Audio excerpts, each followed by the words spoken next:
ஒவ்வொரு குடும்பத்தின் மீதும் கரிசனையுள்ள ஆண்டவராகிய இயேசு கிறிஸ்துவின் நாமத்தில் உங்கள் யாவருக்கும் என்னுடைய அன்பான வாழ்த்துக்கள். இந்த நாளின் தியானத்தின் தலைப்பு குடும்ப நலம், கேர் ஃபார் த ஃபேமிலி. வாசிக்க வேண்டிய பகுதி யோவான் 19 அத்தியாயம் 17 முதல். இயேசு தம்முடைய சிலுவையை சுமந்து கொண்டு எபிரேய பாஷையிலே கொல்கதா என்று சொல்லப்படும் கபாலஸ்தலம் என்கிற இடத்திற்கு புறப்பட்டு போனார். அங்கே அவரை சிலுவையில் அறைந்தார்கள். அவரோட கூட வேறு 2 பேரை 2 பக்கங்களிலும் இயேசுவை நடுவிலுமாக சிலுவையில் அறைந்தார்கள். பிலாத்து ஒரு மேல் விலாசத்தை எழுதி சிலுவையின் மேல் போடுவித்தான். அதில் நசரேனாகிய இயேசு யூதருடைய ராஜா என்று எழுதியிருந்தது. இயேசு சிலுவையில் அறையப்பட்ட இடம் நகரத்திற்கு சமீபமாயிருந்தபடியால் யூதரில் அநேகர் அந்த மேல் விலாசத்தை வாசித்தார்கள். அது எபிரேயு, கிரேக்கு, லத்தீன் பாஷைகளில் எழுதியிருந்தது. அப்பொழுது யூதருடைய பிரதான ஆசாரியர் பிலாத்துவை நோக்கி, யூதருடைய ராஜா என்று நீர் எழுதாமல் தான் யூதருடைய ராஜா என்று அவன் சொன்னதாக எழுதும் என்றார்கள். பிலாத்து பிரதியுத்தரமாக, நான் எழுதினதே என்றான். போர்ச்சேவகர் இயேசுவை சிலுவையில் அறைந்த பின்பு அவருடைய வஸ்திரங்களை எடுத்து ஒவ்வொரு சேவகனுக்கு ஒவ்வொரு பங்காக 4 பங்காக்கினார்கள். அங்கியையும் எடுத்தார்கள். அந்த அங்கி தையல் இல்லாமல் மேலே தொடங்கி முழுவதும் நெய்யப்பட்டதாயிருந்தது. அவர்கள், இதை நாம் கிழியாமல் யாருக்கு வருமோ என்று இதை குறித்து சீட்டு போடுவோம் என்று ஒருவரோடு ஒருவர் பேசிக்கொண்டார்கள். என் வஸ்திரங்களை தங்களுக்குள்ளே பங்கிட்டு என் உடையின் மேல் சீட்டு போட்டார்கள் என்கிற வேத வாக்கியம் நிறைவேறத்தக்கதாக போர்ச்சேவகர் இப்படி செய்தார்கள். இயேசுவின் சிலுவையின் அருகே அவருடைய தாயும் அவருடைய தாயின் சகோதரி கிலேயோப்பா மரியாளும் மகதலேனா மரியாளும் நின்று கொண்டிருந்தார்கள். அப்பொழுது இயேசு தம்முடைய தாயையும் அருகே நின்ற தமக்கு அன்பாயிருந்த சீடனையும் கண்டு தம்முடைய தாயை நோக்கி, ஸ்திரீயே, அதோ உன் மகன் என்றார். பின்பு அந்த சீடனை நோக்கி, அதோ உன் தாய் என்றார். அந்நேரம் முதல் அந்த சீடன் அவனை தன்னிடமாய் ஏற்றுக்கொண்டான்.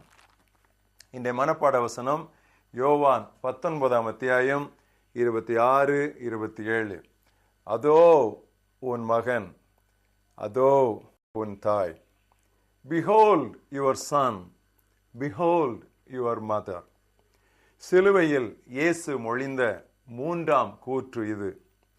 இரத்த வெள்ளத்தில் தொங்கிக் கொண்டிருக்கும் அவரது இரத்தன சுருக்கமான இவ்வார்த்தைகளில் எவ்வளவு ஆழமான கருத்து நிறைந்திருக்கின்றது. இயேசுவின் மார்பில் சாய்ந்திருந்த அன்பான சீடன், சிலுவை வரை அவரை பின்பற்றி வந்த யோவான் மட்டுமே மகனை இழந்து ஆதரவற்ற நிலையில் தவித்து நிற்கும் தம் தாயார் மரியாளை இறுதி மட்டும் பராமரிக்க தகுந்தவன் என்று அறிந்த இயேசு அவர்களை அவன் கையில் ஒப்படைக்கிறார். இயேசுவின் பிரிவால் வாடும் யோவானுக்கும் தமது தாயார் ஆறுதலாய் இருப்பார்கள் என்பது இயேசுவுக்கு தெரியும்.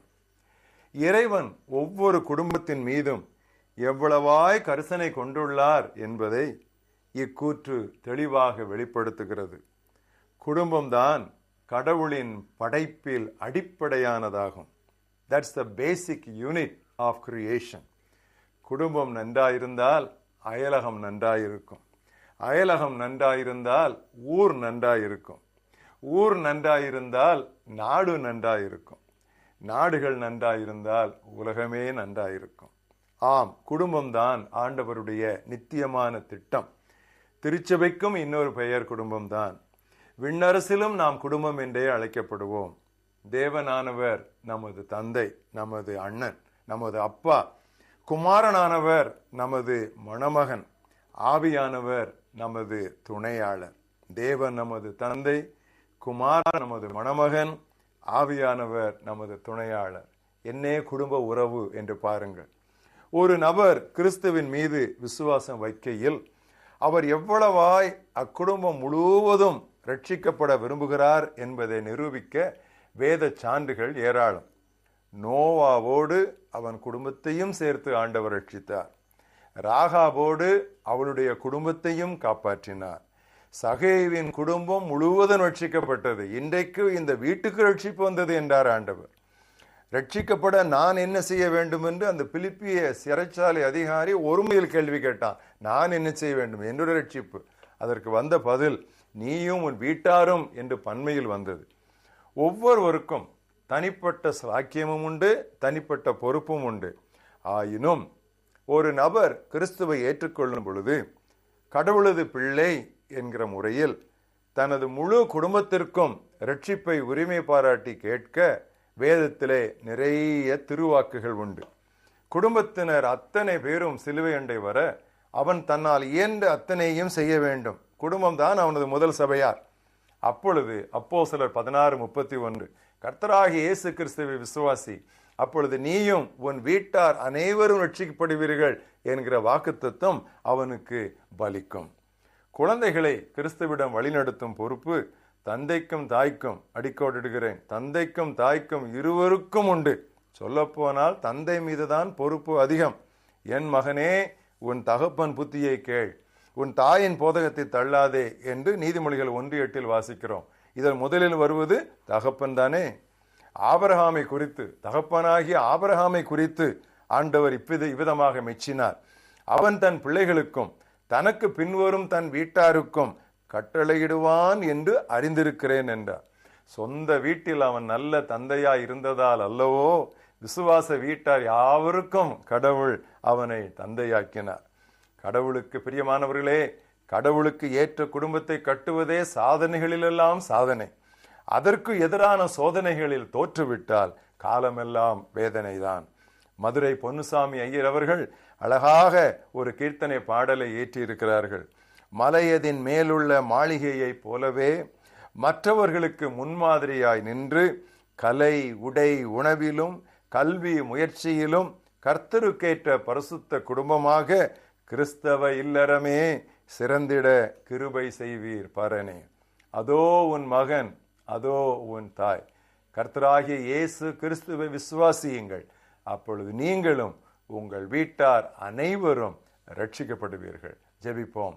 எங்கள் நல்ல ஆண்டவரே, எங்கள் குடும்பங்கள் மேல் கர்சனையுள்ள உமது அன்புள்ளத்திற்காக நாங்கள் நன்றி சொல்லுகிறோம். நாங்கள் தனிப்பட்ட முறையில் மட்டுமல்ல, முழு குடும்பமாக உடன் பிறந்தோர் எங்களுடைய வீட்டிலே உள்ள அத்தனை பேரும் கர்த்தாவே நாங்கள் ரட்சிக்கப்பட்டு உம்முடைய மந்தையிலே சேர்க்கப்பட்டு உம்முடைய பேழையிலே வரவிருக்கிற பெரிய ஆபத்திலிருந்து தப்புவிக்கப்பட வேண்டும் என்பது உம்முடைய பரிபூர்ண சித்தமாக இருக்கிறது. ஆண்டவரே கர்த்தாவே, எங்கள் குடும்பங்களிலே ரட்சிக்கப்படாத மக்களுக்காக இந்த வேளையிலே நோக்கி நாங்கள் பார்க்கிறோம். அப்போஸ்தலர் 16:31 படி கர்த்தாவே, இந்த வேளையில் தாமே நீர் அவர்களோடு பேசும்.